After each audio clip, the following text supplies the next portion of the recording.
Bismillahirrahmanirrahim. Assalamu alaikum dear students. Myself Muhammad Salman Masood from Computer Science Department. Student, आज हम fundamentals of internet को continue करते हुए next topic का आगाज़ करेंगे, जिसमें हम इंशाल्लाह डिस्कस करेंगे एड्रेसिंग स्कीम क्या होती है हमारे पास और वेब ब्राउजिंग क्या है। फिर हम शॉर्ट क्वेश्चन जो इम्पोर्टेंट है यूआरएल उसको डिस्कस करेंगे। तो हम आगाज़ करते हैं। पहले लास्ट लेक्चर का थोड़ा सा ओवरव्यू ले लेते हैं।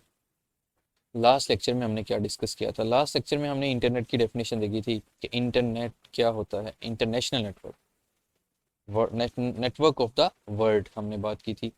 फिर हमने हिस्ट्री देखी थी कि आगाज़ कहाँ से हुआ इंटरनेट का। एक cold war between Russia and USA 1960s में हुई थी। तो उसमें रशिया ने 1957 में एक कम्युनिकेशन सैटेलाइट इंट्रोड्यूस करवाई थी, जिसको स्पटनिक का नाम दिया गया था।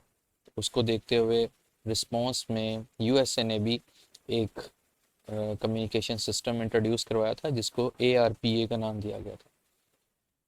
एआरपीए को देन एआरपीए नेट का नाम दिया गया 1969 में। फिर इसके बाद एनएसएफ नेट 1986 में। इसी तरह आहिस्ता आहिस्ता टेक्नोलॉजी में इंटरनेट की इजाफा होता गया। आज हम जो 2G 3G 4G LTE फिर 5G का आगाज़ होने जा रहा है, तो ये सारी इंटरनेट टेक्नोलॉजीज़ हमारे पास। फिर इसके बाद वर्किंग ऑफ इंटरनेट देखा था कि इंटरनेट हमारे तक कैसे पहुंच रहा है। हमें आईएसपी कंपनीज़ की बात की थी हमने कि जो हमें इंटरनेट की सहूलत मुयसर कर रही हैं। आज के लेक्चर में हम इंशाल्लाह डिस्कस करेंगे एड्रेसिंग स्कीम के बारे में कि what are addressing schemes. Different schemes हैं, उनको देखेंगे। वेब ब्राउजिंग क्या है, यूआरएल की बात करेंगे और सर्च इंजन्स को देखेंगे। तो पहले एड्रेसिंग स्कीम्स क्या होती हैं। स्टूडेंट, ऐसा होता है कि जब हम इंटरनेट पे कनेक्ट होते हैं, हमारा जब कंप्यूटर हम ऑन करते हैं, तो इंटरनेट पे कनेक्ट होने के बाद हमें एक यूनिक एड्रेस असाइन कर दिया जाता है। वो हमारे कंप्यूटर को, हमारी डिवाइस, कोई भी डिवाइस है इलेक्ट्रॉनिक, जब इंटरनेट पे कनेक्ट होती है तो उसको एक यूनिक एड्रेस दे दिया जाता है। इस एड्रेस के कुछ रूल्स होते हैं, रूल्स के तहत अप्लाई किया जाता है। इन रूल्स को हम एड्रेसिंग स्कीम कह देते हैं। तो कहते हैं when a computer and other devices connecting on internet a unique address is assign to it. उसको एक यूनिक एड्रेस दे दिया जाता है, मुख्तलिफ एड्रेस हर डिवाइस को। वो computer is access by its address, वो अपने एड्रेस से ही पहचाना जाता है। The addresses are assign to computer according to set of rules. ये जो एड्रेसेस होते हैं ये कुछ रूल्स के तहत असाइन किए जाते हैं। इसकी एग्जांपल सिंपल इस तरह कि हम किसी नंबर पे कॉल करते हैं तो वो नंबर डिफरेंट होता है। किसी दो पर्सन के पास सेम नंबर नहीं होगा, उसका नेटवर्क डिफरेंट हो सकता है, उसका कोड कहीं ना कहीं डिफरेंट ज़रूर होगा। तो ये एड्रेसिंग स्कीम भी इसी तरह इंटरनेट का कुछ कोड्स होते हैं जो हर कंप्यूटर को असाइन किए जाते हैं। इनको हम आगे डिटेल में देखते हैं। तो कहते हैं these addresses are assign to computer according to set of rules. These rules are called addressing scheme. इनको एड्रेसिंग स्कीम्स कह देते हैं। हमारे पास दो किस्म की एड्रेसिंग स्कीम्स होती हैं। कौन कौन सी हैं? एक आईपी एड्रेसिंग होती है, इंटरनेट प्रोटोकॉल, और एक डीएनएस एड्रेसिंग होती है। इनको आगे देखते हैं। IP stand for internet protocol. एक न्यूमेरिक एड्रेस होता है, यूनिक आइडेंटिफायर है, जो कि हर डिवाइस को असाइन किया जाता है। And IP is unique identifier that is assign to a computer और device when it is connected to internet. जब इंटरनेट पे कोई भी डिवाइस, कोई भी कंप्यूटर कनेक्ट होता है तो उसको एक मुख्तलिफ आईपी एड्रेस असाइन कर दिया जाता है। मेरी डिवाइस है, आपकी कोई भी डिवाइस है दुनिया भर में, उसको एक मुख्तलिफ आईपी दिया जाता है। वो आईपी कैसा होता है जी? कहता है दिस आईपी, इसमें आईपीवी की दो टाइप्स हैं, IPv4 होता है और IPv6 होता है। तो IPv4 की बात करता है, it is a numerical address with the four numbers separated by dots. ये नीचे आपको इसकी एग्जांपल भी नज़र आ रही होंगी। ये एक चार नंबर पे मुश्तमिल एक न्यूमेरिकल एड्रेस होता है। चार नंबर डॉट के साथ सेपरेट होते हैं, ठीक है, और हर नंबर की वैल्यू जो होती है वो 0 से 255 के दरमियान होती है, ठीक है। मतलब मैं यहाँ पे एक नंबर लिखता हूँ 192.168 डॉट, यहाँ पे फिर 168 देन डॉट 0.1, 1। तो ये 4 नंबर हैं। इनकी रेंज अब जो बताना चाह रहा हूँ कि वो 0 से 255, हर नंबर की रेंज, यानी कि ये 0 से शुरू होगा, 1 2 3 4 कहीं पे भी, ये यहाँ से 255 तक हो सकता है।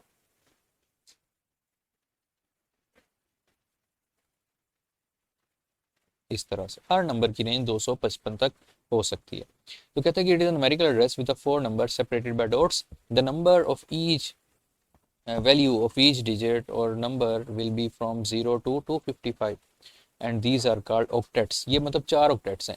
ये एक octet है, ये दूसरा octet, तीसरा, चौथा। जैसे नीचे गूगल का आईपी हम मैंने देखा था, IPv4 गूगल का एड्रेस क्या होगा, वो इस तरह से 8.8.8.8, ये 0 से 255 तक हो सकता है। इसी तरह हमारे पास ये भी गूगल का ही एक आईपी है जो कि 8.8.4.4 है। इस तरह डिफरेंट एग्जांपल्स हमारे पास हो सकती हैं। नेक्स्ट हमारे पास IPv6 की बात की।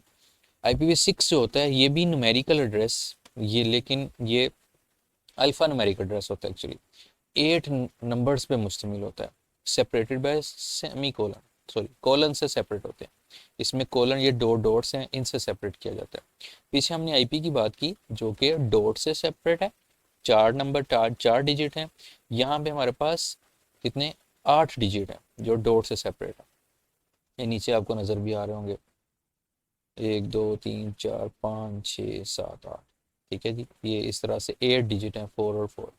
तो ये कहता है कि कोलन से सेपरेट होते हैं हमारे पास। इसकी रेंज 0 टू F होती है, 000 डॉट कुछ भी F तक हो सकती है। अब ये हेक्साडेसिमल नंबर, यानी कि इसमें न्यूमेरिक भी हैं और अल्फ़ाबेट भी हैं।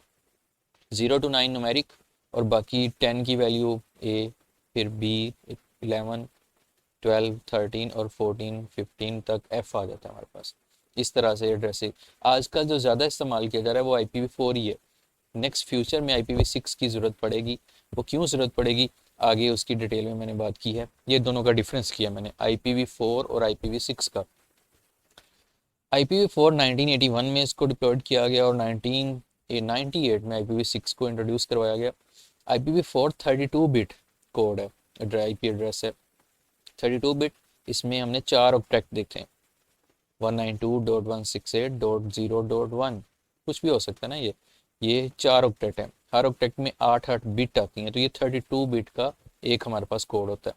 जबकि IPv6 जो होता है ये 128 बिट कोड है, ठीक है। अब इसमें 8 हमारे पास ऑक्टेट्स हैं, तो ये हमारे पास 128 बिट्स पे। इसमें 4.3 बिलियन एड्रेसेस हैं, मतलब 4.3 बिलियन कंप्यूटर्स को असाइन किया जा सकता है। अब हमारी जो पॉपुलेशन है दुनिया की वो बहुत ज़्यादा है। इससे IPv4 से तो मतलब नंबर ऑफ़ कंप्यूटर को ये एड्रेसेस असाइन नहीं हो सकते।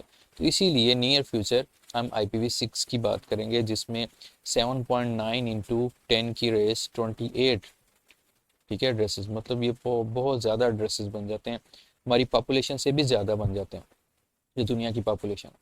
तो कहते हैं यहाँ पे addresses must be reused and masked. यहाँ पे every device can have unique address. यहाँ पे एड्रेस जो होते हैं, मैंने अपना कंप्यूटर जब ऑन था तो एक आईडी असाइन था आईपी, जब मैं कंप्यूटर ऑफ करता हूँ तो वो मेरा आईपी किसी और को भी असाइन हो जाता है।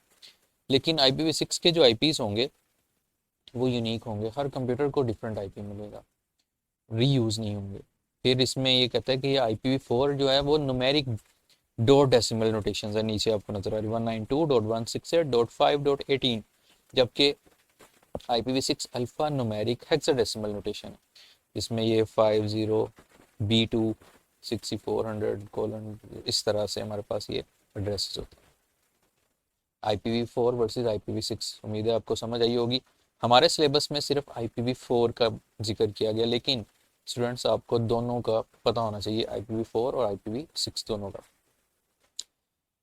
अच्छा, हमने शुरू में बात की थी एड्रेसिंग दो तरह की, आईपी एड्रेसिंग और डीएनएस। अब हम डीएनएस की बात करें तो अब कहता है कि हर जो वेबसाइट है, हमने उसकी बात की कि हर वेबसाइट, हर सर्वर, हर कंप्यूटर, कंप्यूटर है ना, वो भी डिवाइसेस हैं, उनको यूनिक एड्रेस असाइन है।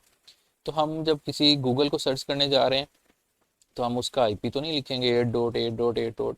यूट्यूब का आईपी होगा, फेसबुक का आईपी होगा, हर जो हमारी वेब सर्वर है, एप्लीकेशन है, उनके आईपीज़ हैं। तो वो याद करना हमारे लिए डिफ़िकल्ट है। उनको ह्यूमन रीडेबल नेम असाइन कर दिए जाते हैं। उन ह्यूमन रीडेबल नेम्स को हम डोमेन नेम सिस्टम या डीएनएस एड्रेसिंग कह देते हैं, क्योंकि आईपी याद करना हमारे लिए डिफिकल्ट होते हैं। तो कहते हैं DNS stand for domain name system and IP addresses are difficult to remember by the user. IP addresses मुश्किल हो जाते हैं, तो क्या किया जाता है जी, every user server on internet also assign a unique name. हर सर्वर को यूनिक नेम, लाइक यूट्यूब का सर्वर है और यूनिक नेम है, जीमेल, गूगल, फेसबुक, व्हाट्सएप, ठीक है, इनको सबको यूनिक आईपीज असाइन। तो human readable name are assign to the computer on internet is called domain name. इसको हम डोमेन नेम कह देते हैं, ठीक है, ये डोमेन नेम सिस्टम कहा जाता है। अब इसमें हमारे पास कहता है कि डोमेन नेम दो पार्ट्स पे मुश्तमिल होती है, एक होस्ट नेम और एक डोमेन।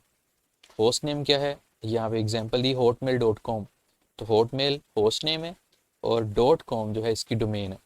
तो हम टॉप लेवल डोमेन्स भी कह देते हैं। .com को टॉप लेवल डोमेन कहा जाता है, ज़्यादा यूज़ होने वाली डोमेन। अब ये यूज़ कहाँ होती हैं ज़्यादा, किन पर्पज़ के लिए यूज़ किया जाता है? हर जो डिफरेंट हमारे पास लाइक इंस्टीट्यूशन है उनके लिए अलग डोमेन्स है, लाइक .com कमर्शियल या बिजनेस पर्पज़ के लिए यूज़ करती है। अब edu.edu, इसको हम एजुकेशनल इंस्टीट्यूट, आपकी डिफरेंट वेबसाइट्स हैं लाइक aspire.edu.pk, ठीक है। इसी तरह हमारे पास पंजाब यूनिवर्सिटी की pu.edu.pk, umt.edu.pk, सो ऑन। इसी तरह .gov गवर्नमेंट ऑर्गेनाइजेशंस के लिए, org जो होती है हमारे पास ये अदर यानी कि प्राइवेट ऑर्गेनाइजेशंस के लिए हम org का इस्तेमाल करते हैं। तो ये हमारे पास डोमेन्स हैं जो कि परचेज की जाती हैं अक्सर, ठीक है। फिर इसके बाद ये नीचे थोड़ी सी इसने इसका स्ट्रक्चर बताया कि हमारे पास एक जो पूरा आईपी सॉरी डीएनएस है वो किन चीज़ों पे मुश्तमिल होता है। इसमें सबसे पहले हमारे पास ये आपको नज़र आ रहा है पार्ट, इसमें मैं हाईलाइट कर देता हूँ इसको। इसमें ये जो पार्ट है हमारे पास, ये यहाँ तक HTTP hyper text transfer protocol, ये प्रोटोकॉल होते हैं टेक्स्ट को ट्रांसफ़र करने के लिए। www वर्ल्ड वाइड वेब को कहते हैं, ठीक है, ये सब डोमेन है। ये एक्चुअली हमारे पास डोमेन नेम है, ठीक है, जो होस्ट नेम भी हम कहते हैं। और ये हमारे पास डोमेन है। डोमेन नेम क्या है हमारे पास, ये वेबसाइट का नाम, हॉटमेल की बात की, google.com, ये हमारे पास टॉप लेवल डोमेन है। ये हमारे पास रूट डोमेन की बात उसने कर दी कि ये हमारे पास स्ट्रक्चर ऑफ डोमेन्स। फिर इसके बाद हमारे पास कहता है कि क्वेश्चन नंबर 8 है हमारे पास, वेब ब्राउजिंग और वेब सर्फिंग क्या होती है। इंटरनेट पे कोई भी चीज़ सर्च करना, कोई भी इंफॉर्मेशन सर्च करना, वो हमारे पास वेब ब्राउजिंग या वेब सर्फिंग कहला देती है। हम एक्चुअली गूगल पे जाते हैं या किसी भी टॉपिक को सर्च करते हैं, इंफॉर्मेशन गेट करते हैं, audio, video, document, software, applications, कुछ भी, ठीक है, वो हमारे पास वेब ब्राउजिंग या वेब सर्फिंग कहला देती है। तो searching information on world wide web, www पे इंफॉर्मेशन सर्च करना वेब ब्राउजिंग या वेब सर्फिंग कहला देता है। उसके लिए हमें डिफरेंट ब्राउज़र्स चाहिए होते हैं, एप्लीकेशंस चाहिए होती हैं, उनको हम वेब ब्राउज़र्स कह देते हैं। हम commonly use web browser like internet explorer, जो कि माइक्रोसॉफ्ट हमें विंडोज़ के साथ अपनी प्रोडक्ट में फ्री देता है। इंटरनेट एक्सप्लोरर फ्री मिलता है हमें।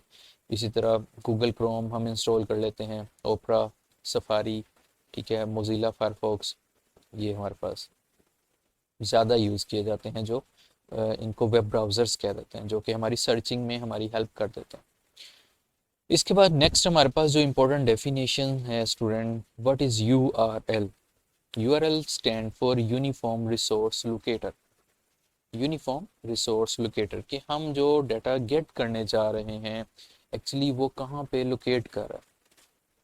हमारी वेबसाइट का एड्रेस हो सकता है जहाँ से हम डाटा गेट करने जा रहे हैं। तो every page on a web server have a unique address. Her web server, like मैं www.facebook.com लिखूंगा तो वहाँ पे फेसबुक ही ओपन होगी, वहाँ पे गूगल या यूट्यूब ओपन नहीं होगा। मैं जिस वेबसाइट का एड्रेस लिखूंगा वही वेबसाइट ओपन होगी। This is called URL address of the page. A web page or website is accessed on the internet with the reference of its URL address। वो अपने रेफरेंस से ही मतलब पहचानी जाती है, उसको गेट किया जा सकता है। लाइक नीचे एग्जांपल्स दिए मैंने, ये कुछ हाइपर लिंक्स मैंने लिंक्स ऐड किए हैं। HTTP ये प्रोटोकॉल आ गया www world wide web dot Google dot com dot P के। अब इसमें देखें कि हमारे पास साइट का एड्रेस, साथ में डोमेन्स आ गई, youtube.com, yahoo.com, facebook.com, dailymotion जो भी हम वेबसाइट गेट करते हैं उसके लिंक से हम गेट करते हैं, उस लिंक को हम URL एड्रेस कह देते हैं जहाँ पे उसका रिसोर्स लोकेट कर रहा होता है। ठीक है, ये इसका थोड़ा सा स्ट्रक्चर है कि format of URL। General format क्या है ये आप डेफिनेशन के साथ ही लिखेंगे इसमें कि जनरल फॉर्मेट, इसमें टाइप कि हमारे पास हाइपरटेक्स्ट ट्रांसफर HTTP या हमारे पास FTP भी होते हैं, कोलन डबल स्लैश एड्रेस जो हम google.com, facebook.com, yahoo.com, ठीक है, स्लैश पाथ स्लैश, ठीक है। नीचे इसकी कुछ डिटेल भी दी है उसने कि hypertext transfer protocol, domain name, उसकी सब directory and then file name. Student ये था हमारा आज का लेक्चर, उम्मीद है आपको समझ आई होगी। कोई क्वेश्चन, कोई क्यूरी हो तो आप पूछ सकते हैं। इंशाल्लाह नेक्स्ट लेक्चर में मिलते हैं। अपना ख्याल रखिएगा, तब तक के लिए अल्लाह हाफिज़।